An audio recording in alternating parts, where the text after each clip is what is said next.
quite a few people that got shot. Well, and they think they're big, they're bad, and they pick fights. And they come from somewhere else where it's acceptable. Yeah. But up here, this is a no tolerance kind of area. Yeah, 'cause they're lenient, but if you keep pushing it and get people's face up here, racism will not fly. Exactly. Discrimination of any kind will not fly. They take everything seriously. If you start saying stuff, they will take you seriously. Don't matter who it is. It could be a child or it could be an old man. They take you at your word. If you say you're going to pay them back, they take it at you at your word. It doesn't matter if it's good or bad. They trust you up here. They want trust. This is what this state is all about. There's trust, honesty, and integrity. I like that, man. Trust, honesty, and integrity. Hey, bro, you can put that on the flag, man. Oh, yeah. I got that from the Army values. Two of them. But, man, I want to give a shout-out to everybody. I want to give a shout-out to Tanker Monkey. I want to give a shout-out to Sea-Dog Lucas. I want to give a shout-out to Teasy. Friends and family back home in Mississippi. I want to give a shout-out to Shaq. What's up? I want to give a shout-out to Jeff. I want to give a shout-out to all the guys I work with. Blue Crew, Red Crew.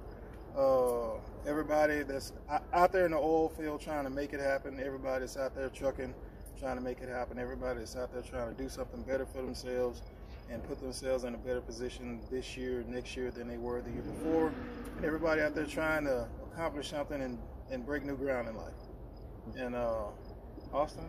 Yep. You got anything you want to throw in there? Yeah. To all those future North Dakotans, I'm developing the North Dakota accent. That's what's happening. It's growing on you, man. It's growing on you. Yeah, if you stay here long enough, you'll start talking like you're from Wisconsin or something. And you know what?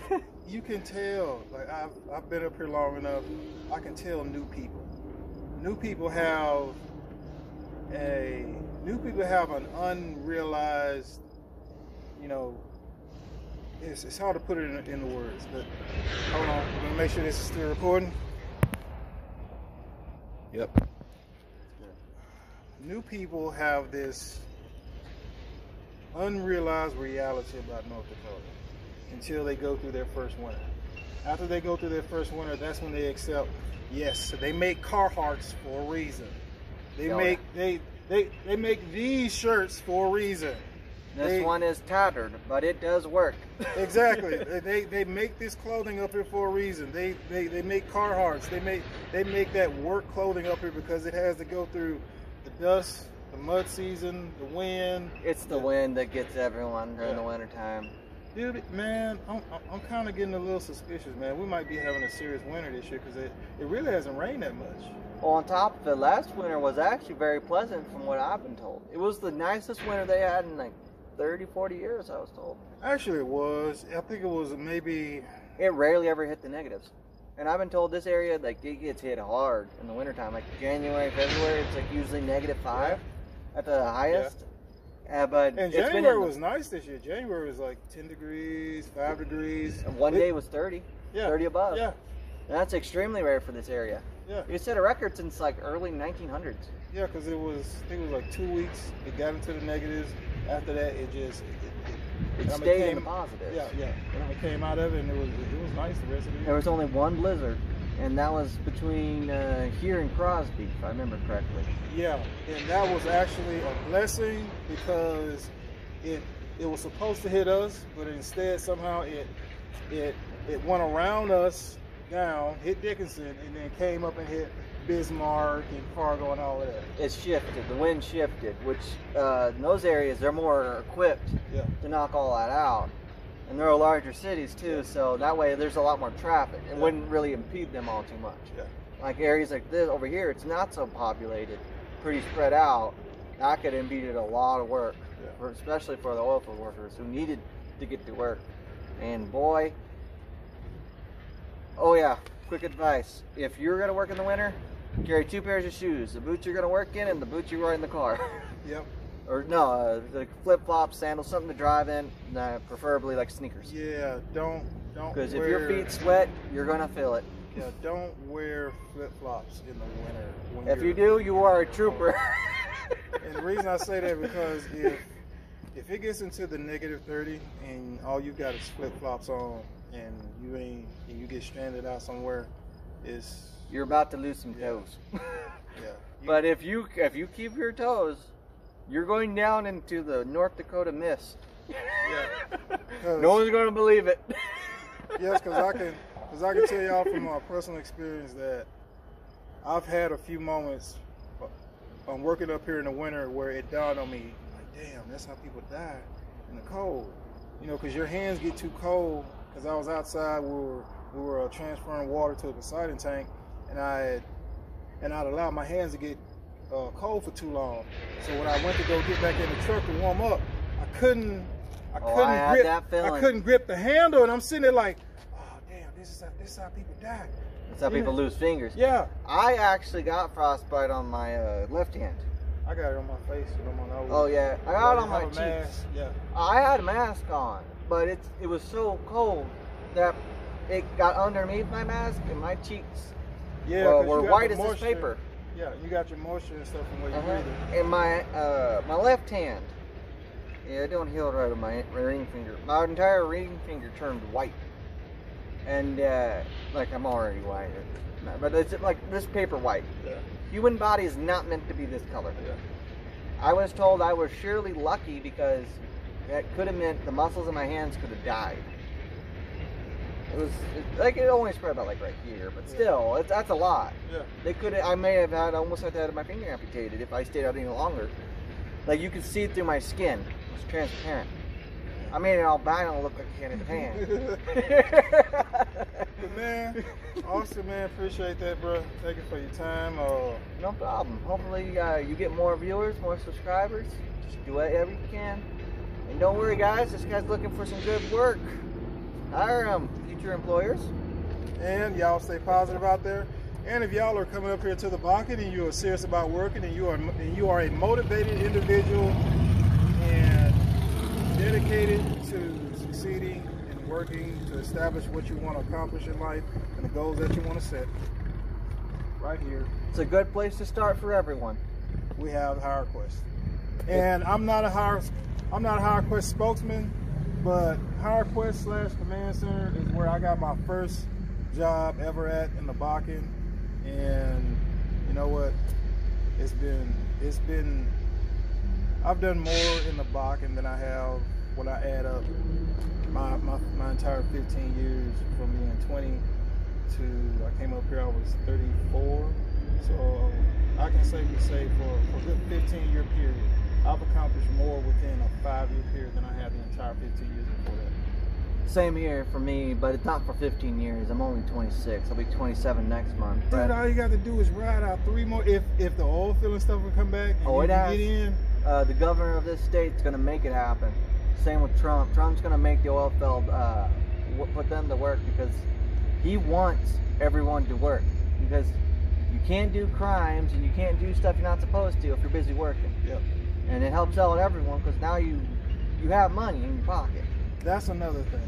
I can clearly see the differences from spending time living up here and then going home to the south and then traveling in other parts of the country.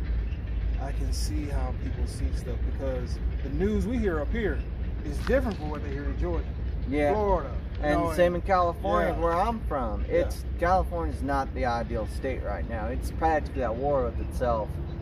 And that's not a good thing.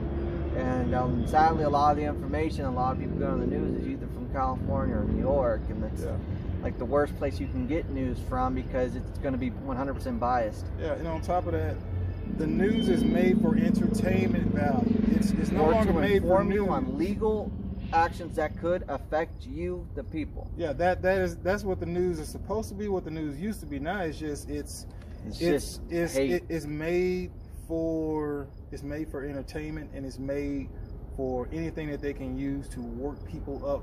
Because if you can get people worked up, people will go out and people will act outside of their normal nature, and people will make aggressive moves in directions they normally wouldn't, and bam, you've got news right there. Or they'll go out of the ways and go to rallies, protests, and they'll pump people up, they'll pay people to go out. I had a friend in Houston during one of the BLM rallies that turned into a riot. A news company started that.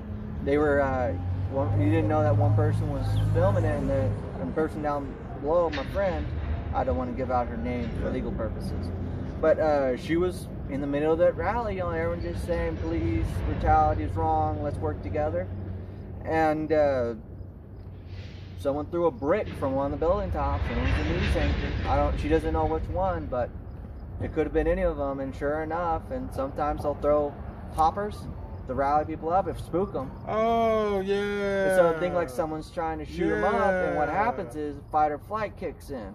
And when fight or flight kicks in, and you have racism like at the court, you've got a panic, and you've got some people that have guns, and they hear what sounds like gunfire, and then they make aggressive actions, and then other people make aggressive actions, and next they assume that the police are opening fire. Yeah, exactly. And they assume like, oh, I need to fight to survive now. Exactly. And then you have a lot of people from the hood who like, oh, I gotta defend myself. I gotta get out of here. Yeah. Move out of the way. It's now fight time. It's no longer flight. It's fight. Yeah. And so what happens? They start attacking random people all around them because they think they're in danger. And what happens? Now you got panic. Now you got riots ensued. And you know what happens? You got news. And that's all you see. Yeah. Because it's not hard when you have enough people in a large enough area, because all BLM rallies attract thousands of people. It all comes with the purpose for equality, but at the end of the day, it just doesn't end that way like it's supposed to. Yeah. So many people fight for equality, but so many people don't want that to happen. And they'll do anything in their power, either it be political, news, or just for any self-sick reason, just to turn people against one another. And sadly, that's what America's out. With COVID and everyone losing their jobs, they have nothing to do. And they're mad at the world because everyone's losing their cars, their homes, in some cases families. And so they're just mad at the world. They don't want to take it out. They're not acting out. Yeah, and they normally aren't like that. America's about opportunity, and so many people up here, like thousands of people in this city alone, are from Africa, and they're just so confused at the American way of life, how much hate and anger there is. Because where they're from, there is no hate, there is no anger. And if there is hate or anger, they resolve it. Yeah. So, usually with the gun, but you know, they do it. They keep their problems to themselves. But like, they don't understand like what's the problem, because growing up in certain areas of the world, they don't see things that way. They see a person, they don't see skin color, they see someone who could work the farm, they see someone who can get oil, they see a businessman, they see opportunity. Yeah. But when they come here, they're so confused that here in America we don't see the same thing. We just make life hard on ourselves when it's just easier to get along and work together. But I was gonna say, that's one of the things about being careful what you allow into your body, whether it's in your ears or in your eyes, because that stuff goes in there, and you may not always be able to access it, you know, but it's in there. You know, it's just like the movie Limitless with Bradley Cooper in it. I don't think I've seen that. It's a pretty good movie. It brings up some good points, like he took this pill, and this pill allowed him to access 100% of his brain. So he could access like everything from the past, and he could also process everything a lot faster. And people have to realize that what you put into you will affect you positively or negatively. And guys, we gotta roll because this video is gonna be like 30 minutes long. Oh yeah. Austin, appreciate that, man. Thank you, man. Dude, I'm glad I could help everyone out on your channel. But dude, hopefully, man, I can't remember if you gave any shouts out to friends and family. Well, last note, thank you for everyone who has helped me up to this point. Thank you to all the work and businesses that helped me, and JPTV 3000 with his work ventures and his content as well. Continue to grow the Bakken. We got this. It's just, can we get there? Yeah. And so hopefully everything will work out and COVID will disappear, because before that, I was killing it, bro. Same here. I was killing it, man. Dude, I'm telling you. I made 10 grand in 3 months. Dude. It ended instantly. Moment. Yeah, like just, oh, man. So if it takes Trump to get stuff back to normal, let's go. Yeah. All right.